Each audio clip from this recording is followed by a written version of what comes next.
Hello दोस्तों, नमस्कार, प्रणाम। अपने यूट्यूब चैनल पर आप सबका स्वागत करत है। आज हम और प्रेमा दीदी दोनों बहन मिलके बहुत प्यारा, बहुत मज़ेदार पति पत्नी का नोक झोंक कॉमेडी गीत लेके आ है। पति उनका परदेश जात है, बहनी दीदी देखा तो अपने पत्नी से पूछा था कि हम कैसे, तो हम चला जाब, हम तो जात है परदेश, तू कैसे रहबू। और जो उनका मेहरारू हैं वो कहा था जा तू परदेश कमाए। अब मर्दे के जीव बा भाई, ना लागत बा कि हम तो चला जाब तो ये कैसे रहिए, तो ये कैसे रहिए। बहुत समझदार मेहरारू हैं, भगवान करे ऐसे मेहरारू सबका दें। और जेकरे ना मेहरारू ऐसन हुए तो यह गीत के माध्यम से सब लोग, बहनी दीदी, भैया, बाबू, माई, काकी, भौजी जे तो देखत हुई हैं चैनल के माध्यम से, सब लोग सीख ली हैं कि समझदार औरत कैसे होती है। और आप सबका गीत के माध्यम से सुनावत है। हेलो दोस्तों, देखो हम दोनों बहन एक पत्नी और पति के नोक झोंक हम गाने जा रहे हैं दोस्तों। और कहा था देखो ये हमारे पति हैं, अब ये परदेश जा रहे हैं, हमको समझा रहे हैं कैसे रहा। अब देखते हैं, बताते हैं भाई, समझ बूझ कर रहना पड़ेगा ना। अब घर पे रहेगा तो नहीं, महंगाई में कहाँ से खर्चे चलेगा भाई, इनको भेजने पड़ेगा ना परदेश। सुनने का कमेंट में लिखने का दोस्तों, कैसा गीत लगा हम दोनों बहन का सपोर्ट करने का। अपने यूट्यूब चैनल आप सब तक का हाँ सुनने का। तो हम देखा कैसे हमार तो जीव बहुत ना मानत बा भाई, हम जाला जा तो तू कैसे रहबू। हाँ अब हम सुना रहबू कैसे हो, रहबू कैसे हम जाबै विदेशवा रहब कैसे, धना जाबै विदेशवा रहब कैसे। तू टेंशन जिन ल जाना, तू जा कमाए न जावा। अब इतना लड़कियां बच्चा है, कहाँ खर्चा चले। काव करी, हमार छोड़ के जाए के मन ना कहा तू रहा जा, तू कमाए, अब टेंशन जिन ले कमाया। हम बाटी ये कहते हैं कुछ देख लेवे, खेती बाड़ी जो हो हम देखा।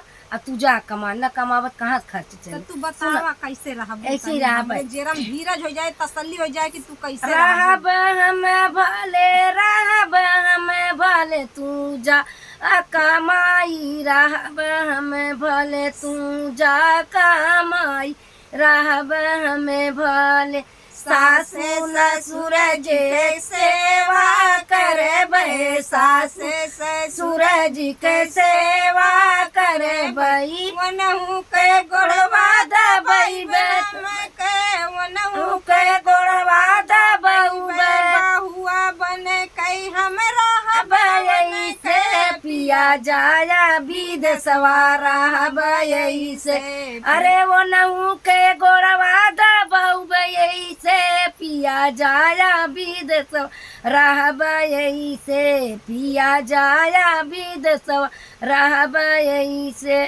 रहबू कैसे हो, रहबू कैसे हम जाबै विदेशवा, रहब कैसे हम जाबै विदेशवा, रहबू कैसे।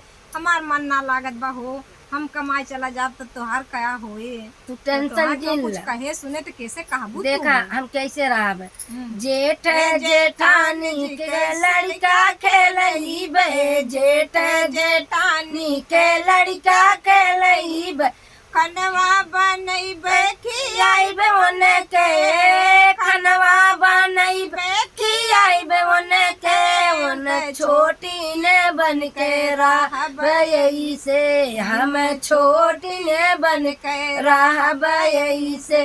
पिया जाबा विदेशवा रहब से, पिया जाबा विदेशवा रहब से। तू टेंशन जिन ला, हम ऐसे ही रहा।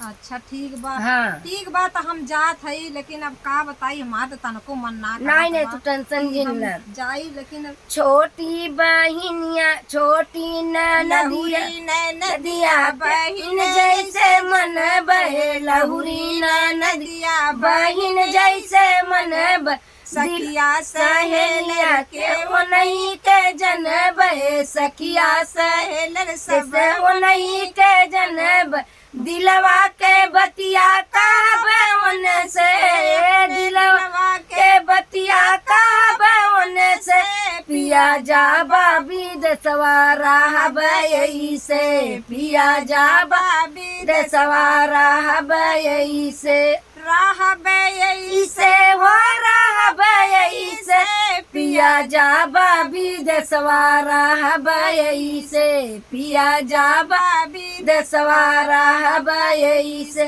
तू क्यों टेंशन जिला मैं ऐसे ही रहा। अच्छा तब हम जाई। हाँ तू जा। लौरा देवा रहबू कैसे हो, रहबू कैसे धना जाबा विदेशवा रहब कैसे, धना जाबै विदेशवा रहब कैसे।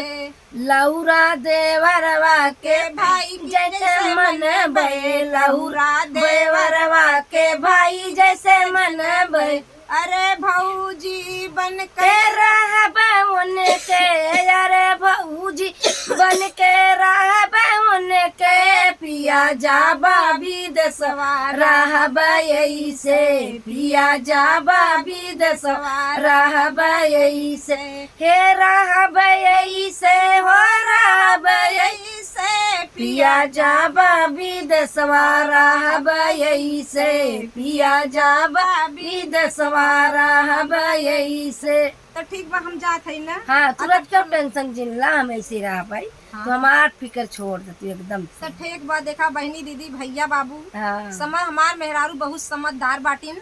अभी ऐसे मेहरारू भगवान सबका दिए, हाँ। ऐसे समझदारी से रहा। अब तो कितना मेहरारू है तो परदेश जा ही ना दे, जाए ना का करा में रख तो रोवत है। अब इतना महंगाई में भैया बाबू बहनी दीदी अब जात है परदेश, मन सेधु जाए कमाए कमाइए ना तो कैसे गुजारा बहनी होई। इतना इतना लड़के कुलन कहाँ